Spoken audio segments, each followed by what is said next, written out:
guys, hello mga ka-pastries, welcome back sa ating channel. I'm Chef Art. Ngayon po ay pag-uusapan po natin ang very interesting na topic na ito yung kadalasang tanong ng maraming mga Pilipino. Bakit kailangan pong mag-savings? Okay? So, yun po yung malaking katanungan ng mga Pilipino. Bago pala tayo magsimula, shoutout nga pala sa Food and Travel hashtag, then sa Nolan June, at sa Paul Walker. At kung gusto niyo pong magpa-shoutout din po, i-type niyo lang po sa comment po natin. Okay? At nang mabasa ko po yun, at sa sunod po natin vlog, ay babanggitin ko po ang inyong pong mga YouTube channel. Tara, simulan na po natin.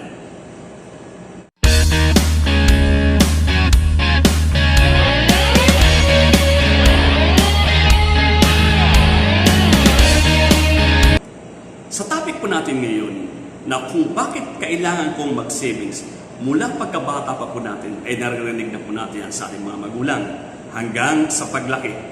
Okay? So nung naalala niyo po, nung kayo po'y bata pa, nung bata pa po tayo, pagbibigyan po tayo ng baon, o tipirin mo yan. Okay? Magalikansya ka. So, lagi siya sabi natin mga magulang, magtipid, magtipid, magtipid. Pero nakakalungkot, maraming Pilipino ang wala pa rin naiipon. At ngayon, ay pag-uusapan natin at sana po ay makatulong po sa inyo at mabuksan po ang ating kaisipan sa kahalagahan ng pagsisavings. Ano po ba ang pagsisavings o ano po ba ang savings? Ang savings ay pag-iimpok or pagtatabi ng pera, bagay or gamit na magagamit mo balang araw. Magbibigay po ako sa inyo ng 5 dahilan kung bakit kailangan natin mag-impok or mag-savings. Handa po na ba tayo? Tara. Una, okay? Bakit kailangan kong mag-impok or bakit kailangan kong mag-savings? Number 1, dahil di mo kontrolado ang sitwasyon. Okay? Lagi natin tatandaan, hindi natin hawak or kontrolado yung nangyayari sa ating paligid. Naalala ko dati, gusto ko lang po i-share sa inyo. May trabaho din po, magandang trabaho po. So, nasa isip ko, matagal-tagal na rin ako sa kumpanya. So, kumikita ng malaki. So, kumuha po ako ng bahay, pero wala po akong iniipon. Puro saan lang. Bahay, gano'n. So, naguhulog po ako. Ang nangyari po, hindi po ako nag-impok or hindi po ako nag-savings, hindi po ako nagbangko. Alam mo yung buhay na hindi mo masabi na dadanasin mo rin pala na sa ilalim ka. Akala ko noon wala nang katapusan yung blessing. So, puro lang, blessing.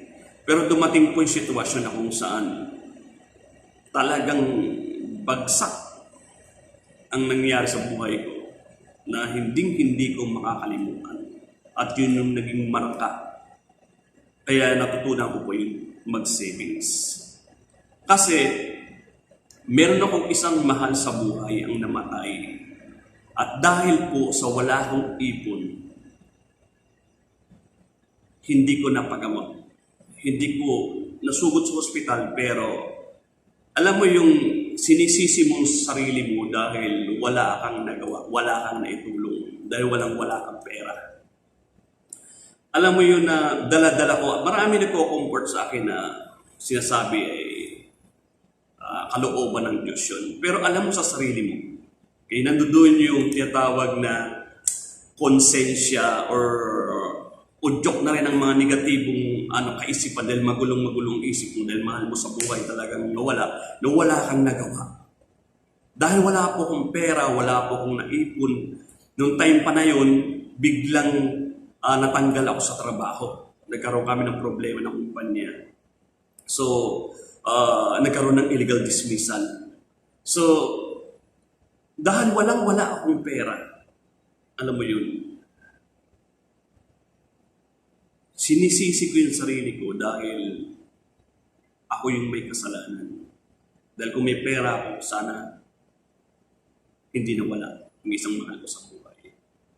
Kaya ang hirap kapag wala kang ipon, hindi mo masasabi ang buhay.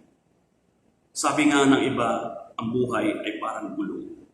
Ngayon na sa taas ka, darating ang araw na sa ilalim ka.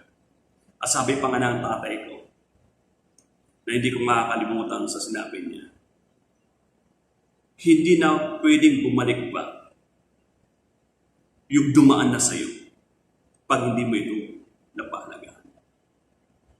Okay. Mangyari man yun, ibang mukha na, ibang itsura na.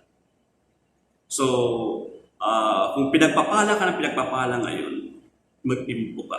Dahil darating ang araw, mawawala yun. Pag nawala yun, dumating man ang pagpapala, ibang itsura na, ibang sistema na. At sana nakukuha tayo. Okay? So, naalala niyo po ba yung sa Bible, yung buhay ni Joseph, the dreamer? Di ba? Na siya po ay napunta sa lugar po ng Ehipto. Na alam niyo po yung Ehipto, siya po yung unang-unang bansa na talagang nakilala. Civilized po sila. So, sila yung kauna-unahang bansa. Sila nga rin po yung pinagmulan po ng kaunahang tinapay. So, Egypt. Okay. Napakayaman ng Egypt. Pero isang araw po yung Pero, siya po ay nanaginip ng 7 panaginip po niya na hindi po maipaliwanag ng kanya po mga tauhan, ng mga salamangkero, maraming mga kilalang mga manghuhula sa lugar po ng Ehipto. Hindi maipaliwanag. Pero naipaliwanag po ni Joseph ito. Na meron kung sabi niya doon sa kanyang paliwanag na mayroong 7 kasaganaan at 7 matinding tawag dito, tagtuyot o kagutuman. Dahil po si Joseph ay matalino at sumasakanya niya po ang Diyos. Ang ginawa po niya, ginawa po siya ng Pero na tagapamahala ng buong Ehipto. Kaya 7 years po yung kasaganahan. Nag-impok si Joseph ng napakaraming pagkain. Dahil sinabi niya na magkakaroon ng kahirapan after 7 years. Nangyari po yun. So, dumating po yung time na buong daigdig naging talagang terrible po yung kanilang paghihirap. Iba-ibang bansa pupunta sa Ehipto dahil nabalitaan na ang daming ipon. So, ang tanong doon, buong mundo, buong bansa, bawat bansa wala man lang nag-ipon. Diba? So, yun po yun. Paulit-ulit lang po yung nangyayari dito sa daigdig. Kaya po, kapag tayo po ay pinagpapala, tayo po ay masagana ngayon, mag-ipon pa rin po tayo. Mag-impok na mag-impok na mag-impok. Dahil hindi mo malalaman kung kailan darating ang sakuna. Okay po? Pangalawa, bakit kailangan ko mag-impok? Paano kung ikaw ay magkasakit? Saan mo kukunin ang pampagamot? Nakaraan lang po ay nagkasakit po ako, nasugod po ko sa ospital. Ito lang, nung address na June. So, hindi ko malaman ano nangyari. Bigla na akong bumagsak. Pinagkakaguluhan na ako. Wala na. Hindi ko na alam. Para ako computer nag-shutdown. Wala na akong matandaan. So, pagkagising ko nga, nag-worry daw kasi baka napagok ako. Dahil daw yung aking dugo. Kasi, yung company nurse namin, chinek ako. So sabi niya sa akin, nung nakamalay na ako, nung sinugod na ako sa hospital, sabi niya sa akin, hindi na raw kung nakita yung aking pulse. So habang naano ko na tawag dito, medyo nahimas masasabi ko, Lord, wag muna. Kasi marami pa akong obligasyon, marami pa akong dapat gawin. So bigyan niyo pa po ako ng pagkakataon. Kaya ayun po yung panalangin ko nung medyo na ano. Tapos 2 beses kasi, nung pinaupo na po nila ako, biglang nag-shutdown na naman, wala na naman. Sabi po ng nurse namin ay napakababa ng dugo, 90/60.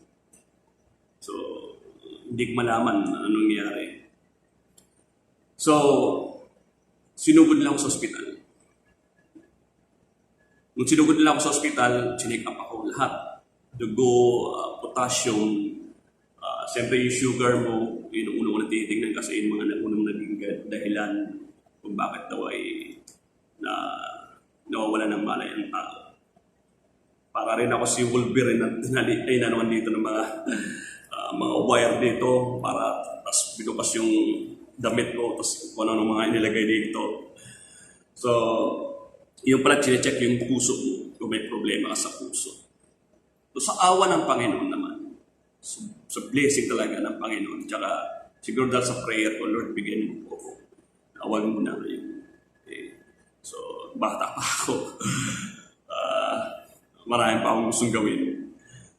Marami pa akong mga pangarap. Sabi ko, Lord, huwag muna. Marami pa akong gustong tulungan. Marami pa akong obligasyon na dapat gawin. So, nung inano po yun, alam po ba niyo na lahat walang problema. Pati swab test, walang problema. Talaga, pati ang doktor sabi, ano nangyari? Hindi niya mas maipaliwanag. Sabi ko, Dok, ano pa nangyari? So, hindi rin lang malaman ano rin nangyari. Kasi walang makita. Grabe yung pagkilos ng Panginoon. Grabe talaga. So, yun lahat. Swab test, potassium ko, sugar ko, pati yung aking heart, lahat. So, ang ano lang po ay yung aking pong dugo, mababa raw po, ay 90/60 talaga. Kaya. So, ganun. Hindi natin alam. Alam niyo po ba kung magkano yung bill? Na ilang oras lang umabot ng 7-8, parang ganun. Na ilang oras lang po. Diba? Parang sweldo na po yun ng nagtatrabaho na isang buwan. Pero kinita lang ng ospital ng ilang oras lang. Diba? So, ibig sabihin po dito, paano kung wala po tayong o walang magbaback na company sa atin? Kung wala po tayong mga tawag na PhilHealth man lang, okay? Or insurance na pwede mong malalapitan pag ikaw nagkasakit. So, kailangan po natin. Dahil kailangan natin mag-savings dahil hindi natin hawak ng ating kalusugan. Hindi natin alam kung kailan tayo magkakasakit. Hindi natin alam. Hindi pwedeng paghandaan yan. Dapat dito ako mag-iipon kapag ako nagkasakit. Hindi po, biglaan lang yan. Kaya nga doon ko naintindihan na kapag kinuha ka, bigla lang. Hindi mo alam. Hindi ka makapaghanda. Okay? Healthy po ako. Wala pa akong problema. So bigla na lang ako nabuwal. Okay. So ganun po.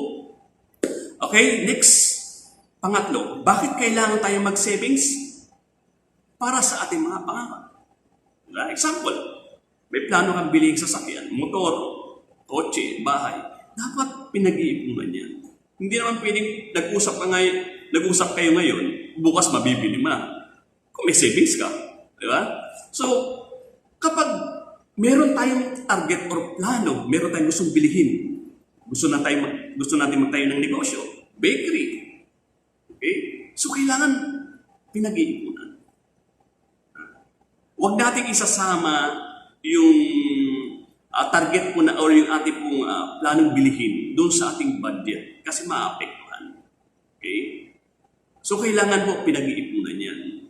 Kung may bibili kang motor, ang target mo sa loob ng isang taon, makakabili ako ng motor. Maghuhulog ka doon sa likansya mo. Hindi, pagkatapos ng isang taon, makikita mo, tatapos mo na. Diba?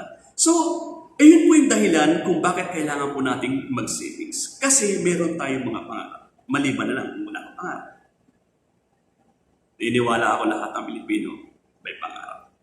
Diba? Pati na ng mga Pilipino lahat ng tao sa Pilipinas, tanungin mo gusto mo yumaman? Sasabihin mo, pero konti yung magawa. Gusto nating yumaman, pero halos walang ginagawa. So, kailangan po pinaghahandaan po yan. Kailangan po natin, pag tayo na mayroong pangarap, nagsisavings tayo. Pang-apat. Bakit kailangan tayo mag-savings? Dahil hindi na tayo pabata. Paedad na tayo or patanda. Okay? Ang bilis ng panahon, hindi natin mamalayan. Senior na tayo. Minsan natutulala ako bigla akong napapaisip Parang kailan lang high school ako. Parang kailan lang Ang bilis. 2021 na. Para ka lang natulog, ngayon ay nandoon ka na sa sitwasyon na kailangan mo ng karating. Diba? So, sabi nga, habang tayo tumatanda, mas malaki yung posibilidad natin gagastusin. Okay? The more na tumatanda ka, mas mataas ang iyong gastusin. Kaya kailangan po tayong nag-iipon. Kasi darating na hindi yung mga nararamdaman natin sa katawan natin. Hanggang sa nagkakaroon ng maintenance. Diba? Yung nagkakaroon na sila ng mga maintenance, yung may mga lula tayo, mga magulang natin, di ba? So, kailangan natin mag-savings. Ang sarap, di ba, na kapag may edad na tayo, parang ini-enjoy na lang natin buhay. Ito yung nakakalungkot. Pag pupunta ako sa palengke, tapos yung mga sa Piero, parang nadudurog yung puso ko. Kasi nakikita ko yung iba, halos 60 years old na nagkakargador pa. So yung iba naman sa palengke, nakikita mo, yun, nagtutulak ng kariton. So maganda kasi maayos sa trabaho, kaya lang sa edad nila, parang hindi na bagay. Diba? Na masasabi mo anong nangyari. Ano na nangyari. Diba? Na alam niyo yung mga foreigner, diba? Pagtungtong nila ng mga 50 yata or 60, ng ganun, hindi ako nagkakamali. Retired na sila. Pajored-jored na lang sila. Kaya makikita niyo, ang daming mga turista. Paikot-ikot po sila. Dahil mga puti. Diba? Kasi habang bata sila, hataw sila ng trabaho. Hataw sila ng trabaho. Para pagdating ng edad nila, nakaipon na sila. Pabanjing-banjing nila. Pero nakakalungkot sa mga Pilipino. Play now, work later. Baliktad. Diba? Nung bata, doon, ang daming tambay. Lalo, alam nyo ngayon, nung mga 80s, 90s, ang tambay ay hindi ganun ka, yung qualification. Hindi ganun kataas ang standard. Pero ngayon, ang taas ng standard ng tambay. Okay? Hindi na tumatanggap sa tambay ngayon yung tambay ngayon ay kailangan college graduate. Wow naman! Wow! Dati, nung 80s, 90s, mga high school ay mga hindi nakatapos sa pag-aaral, ay elementary lang, high school. Ngayon, hindi na. Ang tambay ngayon, ang taas ng qualification. Iba, 4 years graduate na. Yung iba ay nakatapos ang mga pag-aaral sa kailang kurso, pero naging tambay. Di ba? So, dahil sa hirap na rin ang paghanap ng trabaho. Okay? So, kailangan po ay maisip po natin na hindi na po tayo pabata, matanda na tayo. Marami tayong mararamdaman sa katawan natin. So, kailangan natin mayroong savings. Mahirap po pagtanda na wag naman sana mangyari. Di ba? Yung may mga anak, di ba? Minsan yung marami kasi ako nakilala na kita, may kilala na yung kailang tatay o nanay nila ay halos pinagtatabuyan. Dahil sabihin ng panganay o ng kay kay ate na naman yan. Kasi nga, si nanay nung bata pa, hindi nag-savings. Nakikita nila walang So, hindi naman lahat. Kasi ang Pilipino talagang maaruga pagmahal. Pero may ilan na marami ako nakilala gano'n. Na minsan, ginagawang bola na lang si nanay si tatay. Diba? Doon naman kay ate. Doon naman kay Hindi lang masabi ng direct, diba? Pero sa mga magulang na may edad na nararamdaman nila sakit na parang nararamdaman nila na parang pinagtatapuin na sila. Diba? So, bago dumating ang mangyari sa atin yun, sana maisip natin na kailangan natin mag-savings. Ang sarap nun, na pag-aagawan ka ng anak mo. Dahil sabihan, dito naman si nanay, dito naman si tatay. Kasi may nakukuha kada buwan ikaw, o meron ka nakukuha kada buwan. Di ba? Sample, nag-pension ka, o kaya meron ka pang natanggap ng mga insurance. Sabihin natin, tumatanggap ng 20,000 a month. Ay nako, baka pag-agawan ka pa ng mga anak mo at ako mo. Diba? So, mangyayari yun, kung ngayon pa lang, nag-iipon ka. Yung tatandaan, hindi na tayo pabata. Patanda na tayo. Next, Panglima. So, kailangan natin mag-ipon kasi kailangan natin ito sa ating paglilibing sa atin. So, be practical tayo. Huwag tayong matakot kasi lahat ng tao mamamatay. Okay? Ililibing tayo. Okay? Wala namang eternal na nabuhay sa mundo. Di ba? Walang umabot ng 1,000 years sa edad. Di ba? So, darating tayo doon. So, kailangan huwag tayong matakot na pag-ipunan. Kaya ngayon iba na yung panahon ngayon, di ba? So, buhay pa naglalagay na sa St. Peter, di ba? Yung insurance na gano'n, sa kabaong, mga gano'n. Maganda po yun. Kasi, kailangan pinaghahandaan po natin hanggang sa ating pagpanaw. Upang sa gano'n, yung mga mahal natin sa buhay, talagang kapag nawala tayo, grabe yung pagluluksa. Umiiyak sila dahil namimiss ka, mahal na mahal ka. Kaysa naman na umiiyak dahil nababaon sa utang or umiiyak dahil sa hindi alam kung saan kukuha ng kabaong na paglalagyan sa iyo. Diba? Tapos, ang daming nabaon sa utang yung mamahal mo sa buhay mula nang mawala tayo. Diba? So, imbis naging pagpapahala tayo, nag-iwan pa tayo ng sa kanila pabigat. So, kaya habang bata pa po tayo, pinag-iipunan ko yan. Dapat sinasama po natin sa ating mga plano. Diba? Na isipin natin na kahit mawala tayo sa mundong ito, iiwan natin mamahal natin sa buhay na naging pagpapala tayo sa buhay nila. Dahil lahat ay pinaghandaan natin. So, tanggalin na po natin ang luma nating kultura na sa kanila ako mag-ipon, sa kanila lang ako mag-savings kapag malaki na sweldo ko. Kapag lumalaki po yung sweldo mo, mas lumalaki po yung gastusin. Maniwala ka sa akin. So, kasi mas lumalaki yung luho, lumalaki pa yung mga expenses natin at lalo natin nakikita yung dapat bilihin kapag tumataas yung sweldo natin.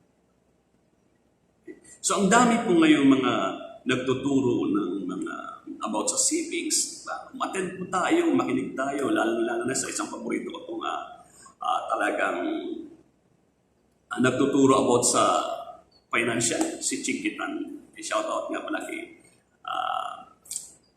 Chingitan. So, maganda po yun, yung kanya pong mga itinuturo. Na pinaghahandaan dapat po natin yung ating pong mga kinabukasan. Upang sa ganun, hindi tayo maging pabigat sa maiiwan natin. Okay?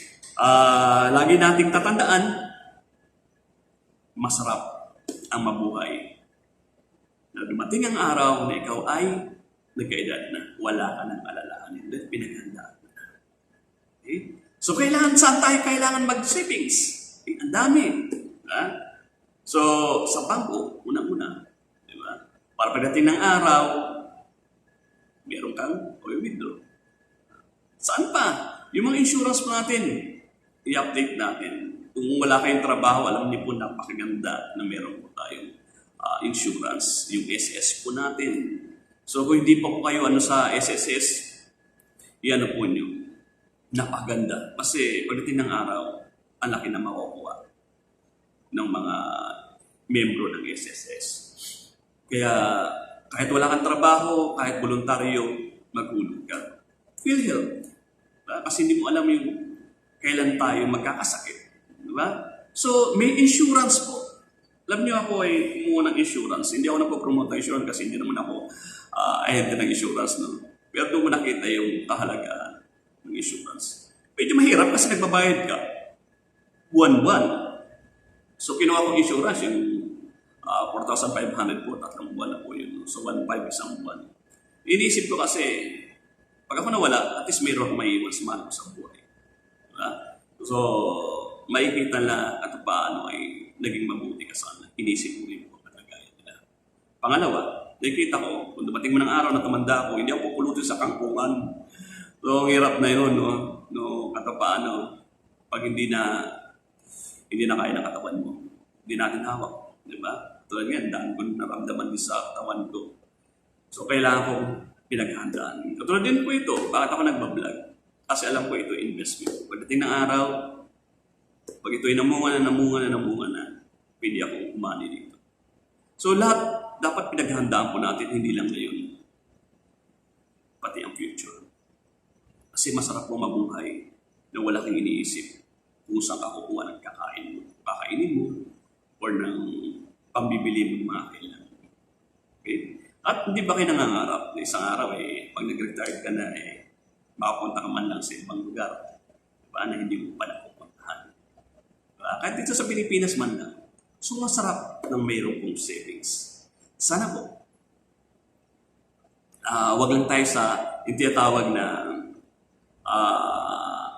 yung sa simula lang, yung ningas kugon. Sana pa nag-savings tayo, huwag nyo kagad babaklasin. Diba? Isang tip ko sa inyo, nag-alikansya po kayo. Yung ginagawa ko, nag-alikansya po ako. Bumili po ko yung may guhit-guhit po, yung may number. Yung meron ako. Kasi nakaka-challenge Makikita mo yung mga ginuguhitan mo na siya. Ito, tapos ko na ito, tapos ko na ito, tapos ko na ito. So, ganun po. So, lagi natin tatandaan, kailangan natin mag-savings. Dahil hindi natin alam kung ano po yung haharapin natin sa sunod na mga panahon ng taon. So sana po ay nakatulong po sa inyo ang topic po natin ngayon. Okay? At kung nagustuhan po nyo yung ating pong topic ngayon, sana po ay mag-subscribe po kayo at click the notification bell.